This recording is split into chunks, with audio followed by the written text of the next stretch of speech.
Listen to BCB 106.6 FM, and it's just gone 4:30.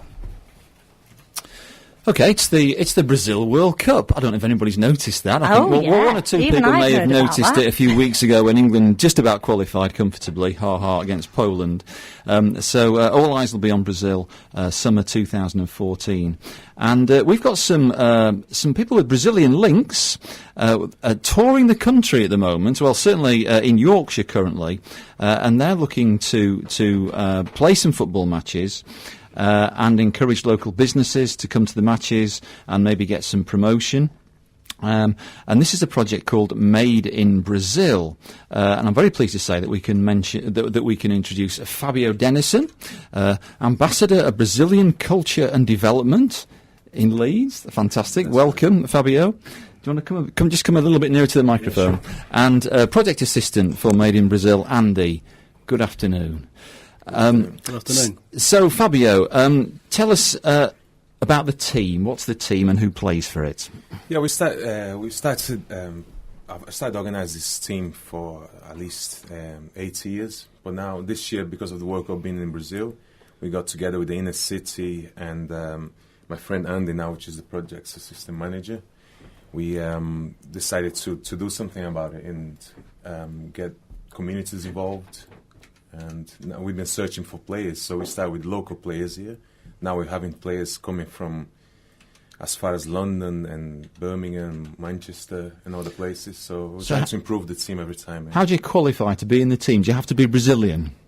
We try to make a Brazilian team, so at least if it's 80% of the team, just to, otherwise it's not going to be qualified as, And you've got a full team. You must have a full team because you've been playing matches. Last game we played, we had, which was quite difficult for me as a manager. I had 7 players on the bench to come on, and a full team. But so these are all sort of UK-based Brazilians, are they? Who are playing? That's right. And is it true that every person born in Brazil is a brilliant footballer? That's not true. Oh, it's really okay.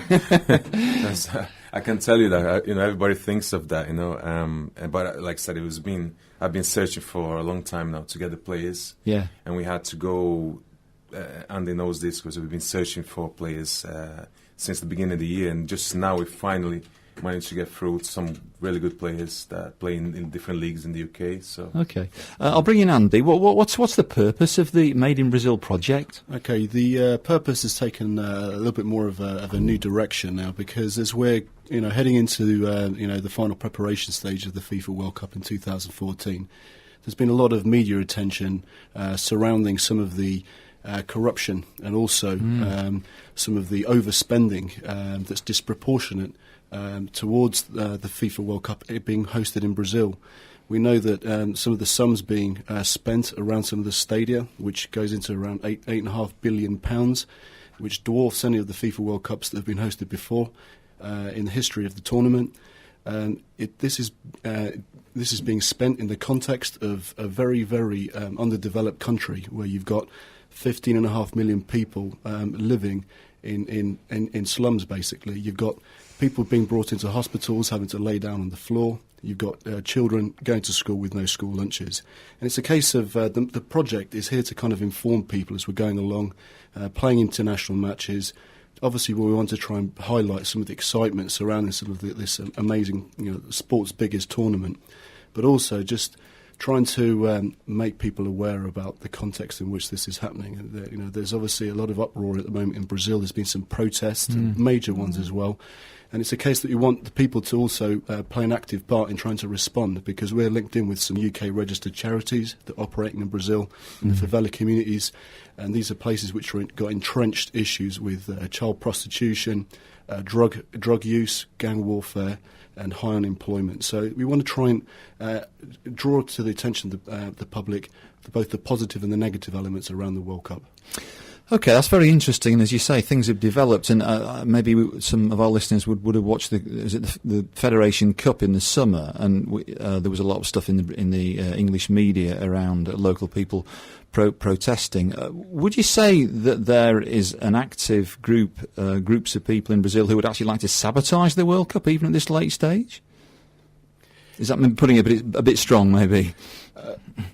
Well, Fabio, I mean, you're a Brazilian. I'm actually from Argentina myself, but Okay. I've been following it very closely. With some of the reports that have come out.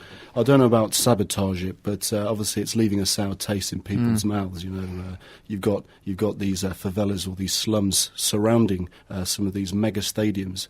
Which go on to the expenditure goes on to around £2.5 billion. You have 170,000 people being moved from their communities and their homes just to make way for what is going to be a tournament that lasts around 4 or 5 weeks, just for the international elite. Just to use the airports and hotels, and then it's going to be empty again. From some of the 12 stadiums that they've built, this is the Brazil FA. 4 or 5 of them are going to be nothing but just what you call white elephants. They're going to have any use at all. Nothing football related at all. So you just think, what are we doing? What is this that's being achieved? Who is the real winner? Because I'm beginning to think I'm in the school of thought that actually Brazil is going to be worse off as a result. Okay. I think there's a lot of South American people have that belief. I'm going to ask you a football question in a minute, Fabio, but just one more for you, Andy. How can events that the Made in Brazil project run then in our community, how can they help to get the messages over that you want to? What we'd like to be able to do, if either Leeds United or Bradford Football Stadium are listening right now, what we want to try and do is draw some of the football enterprises at the commercial level to try and support this project to, in essence, try and address in a small way some of the inequalities that are, obviously surrounding some of the FIFA World Cup. So we've played some very exciting games, like as I say, against Cameroon and Argentina in a stadium in London already, the South Leeds Stadium as well, as part of the John Charles Sports Centre. And what we want to do is try and engage leading football clubs, Leeds, Bradford, Huddersfield, Doncaster, to see if they will also donate the use of their football pitch, so we can obviously deliver these exhibition matches and gain more spectators with all the contributions from ticket sales and donations from goodwill people, so we can raise funds and obviously donate them to charities that are operating at the street level in Brazil, in Rio, for example. Okay, that sounds very good and worthwhile. Fabio, tell us about a couple of the games that you've been playing. So there was a Brazil versus Argentina match. So how did that go? Yeah, the first game was played in London. We played away.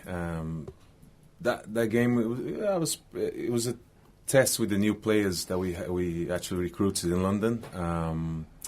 And Andy was playing for the other team, Argentina, so he organised that team. Is he any good? He's very good. Yeah. Is he? Okay. I'm glad he's back too. Were you playing for Brazil? And I was. You were the coach. You were coaching from the sidelines. Retired okay. now, yeah. So the game was. Yeah, we lost that game 3-1, but I was happy. It was just meeting the new players, like I said. And the second game we brought here home. We played the South Leeds Stadium. And we won the game. Although Argentina played very well, we won the game 4-1, which we played how do you say, the aggregate? Yeah, it was a home and away. Oh, I see. Away, Okay, so it was 5-4 home and away games to Brazil. Okay, so there's a Brazil team and there's an Argentina team. So you've got the two teams already. You're just looking for venues to do like the exhibition. Sure thing. Would you be interested in playing local teams? I don't know whether Bradford City or their youth team or something. Would that be?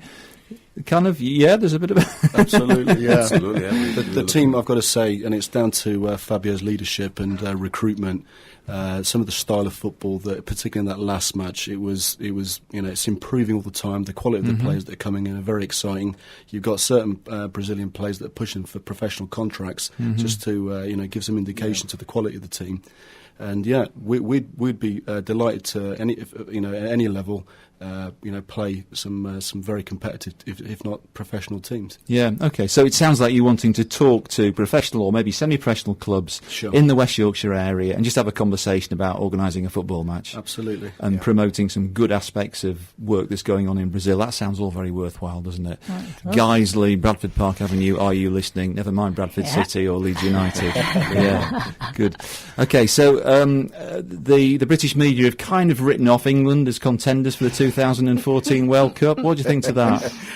Are they being realistic, or? Well, I'm an Argentina fan, so I am. You don't sound very Argentinian. I've been living here a long time. Okay. Yeah. But all I'll say is I'm very thankful that England are in the World Cup, because there isn't a more exciting match when England and Argentina play. That's for sure. Okay. So I'm pleased on that level, but you've got to watch those off-the-ball incidents, really, haven't you? So, Yeah, some very famous ones. Yeah.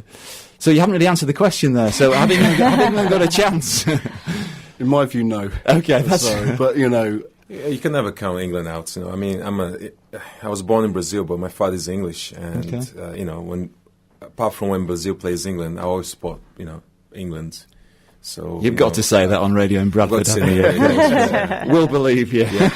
It's true, though. It's true. Yeah, it all shows to me how there is not a subject under the sun which isn't political, and I'm really interested in what you've got to say about Brazil. I've been listening out on the news about it, and just I think it is watch this space about what's happening in Brazil and the football next year. So yeah, I'm even more tuned in now, so thank you for informing us a bit more about that. How can people get in touch with you then if they do want to have a conversation with you about a footy match, Fabio?